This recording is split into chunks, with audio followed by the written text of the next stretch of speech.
Dans cette vidéo, nous vous présentons les principaux éléments vérifiés par les bureaux de contrôle choisis par EFI.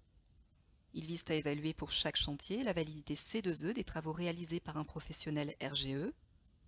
Bien entendu, les normes techniques habituelles restent applicables et les travaux sous la responsabilité du professionnel qui les a effectués. Nous allons ici nous intéresser aux points techniques spécifiques de la réglementation C2E pour l'isolation des combles perdus.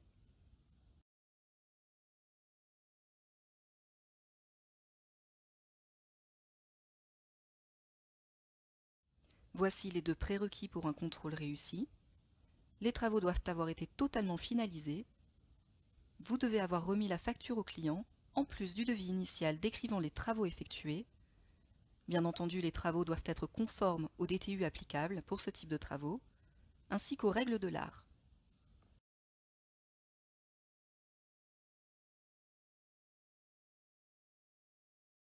Les produits choisis doivent être conformes aux normes françaises NFEN 12664, 12667, 12939 ou 16012 plus A1. Les isolants doivent également respecter les normes de sécurité incendie.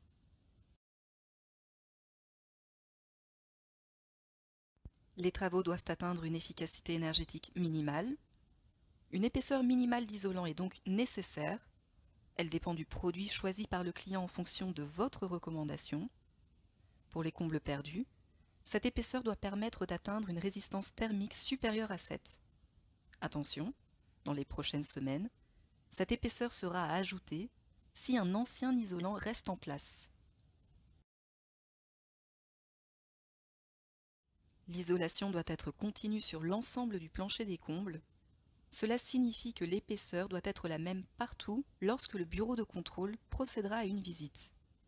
Les trappes doivent également être isolées.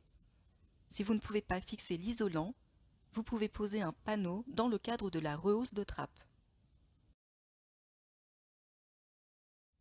La prime C2E dépend directement du nombre de mètres carrés isolés. C'est donc un élément important qui nécessite d'être bien mesuré à la fin du chantier. Seule la surface réellement isolée doit en effet apparaître sur votre facture. Nous vous rappelons que les primes C2E ne sont versées que pour l'isolation réalisée entre une zone chauffée, c'est-à-dire habitée et disposant d'un émetteur de chauffage, et les zones non chauffées, telles qu'une remise. La surface isolée au-dessus d'un garage doit par exemple être calculée séparément et ne sera pas prise en compte pour la prime C2E. N'oubliez pas de l'expliquer à vos clients dans les devis et de séparer les métrages pour éviter les erreurs. Si vous souhaitez des précisions sur les méthodes de calcul en fonction de la configuration de la maison, écrivez-nous sur partenaire@efi.fr. Au-delà de ces évidences, les règles C2E ont fixé de nouveaux critères même lorsque les DTU techniques permettent des exceptions. Ces points sont bien plus que des détails, puisqu'ils peuvent conduire le bureau de contrôle à déclarer les travaux non conformes. Ne prenez pas le risque d'un client inquiet ou mécontent, qui pourrait détériorer votre réputation alors que vous aurez fait le plus dur. Voici les petites choses qui feront la différence pour que vos travaux soient conformes aux règles C2E du premier coup. La préoccupation première des pouvoirs publics dans le C2E, c'est la sécurité. Les travaux engagés par les bénéficiaires ne doivent pas être synonymes de risque. L'État a donc fait le choix d'exiger plus, plutôt que moins.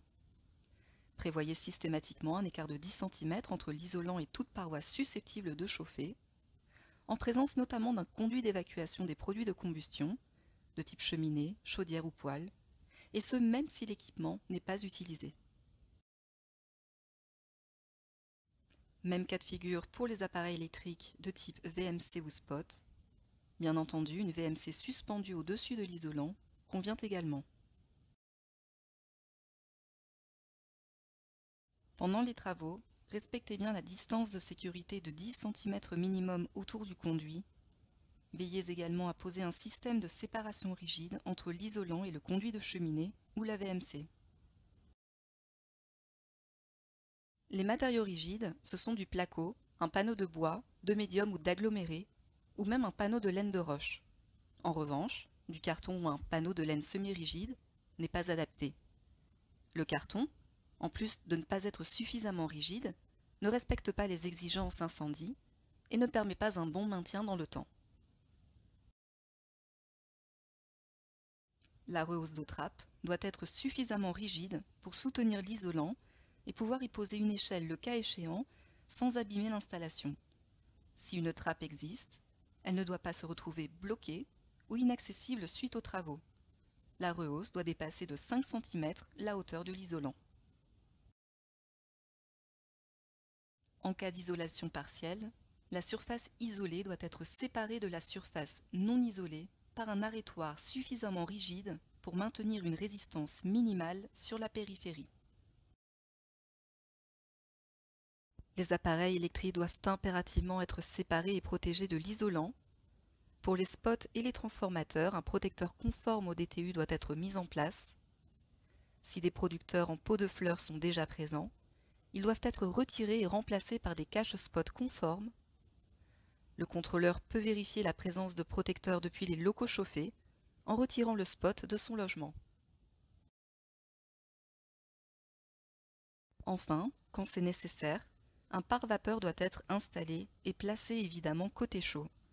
La pose ou non d'un pare-vapeur dépend des conditions du chantier. Vous seul pouvez évaluer si cela est nécessaire en fonction du DTU. Ce n'est donc pas au client de décider. Par ailleurs, nous vous rappelons que le craft n'est qu'un frein vapeur et non pas un pare-vapeur. Si un isolant est déjà en place et qu'il comporte un craft positionné côté froid, réalisez 2 entailles par mètre carré avant de le recouvrir du nouvel isolant. Lorsqu'il n'est pas visible lors du contrôle, le contrôleur vérifiera sa présence en lisant la facture.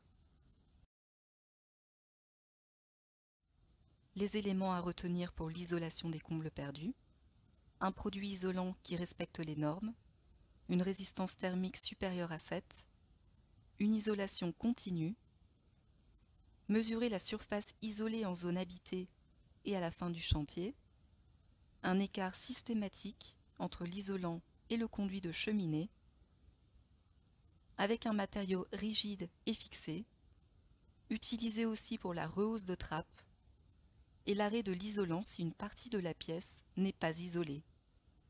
Protéger l'installation électrique avec des cache-spots ou encore des boîtes de jonction.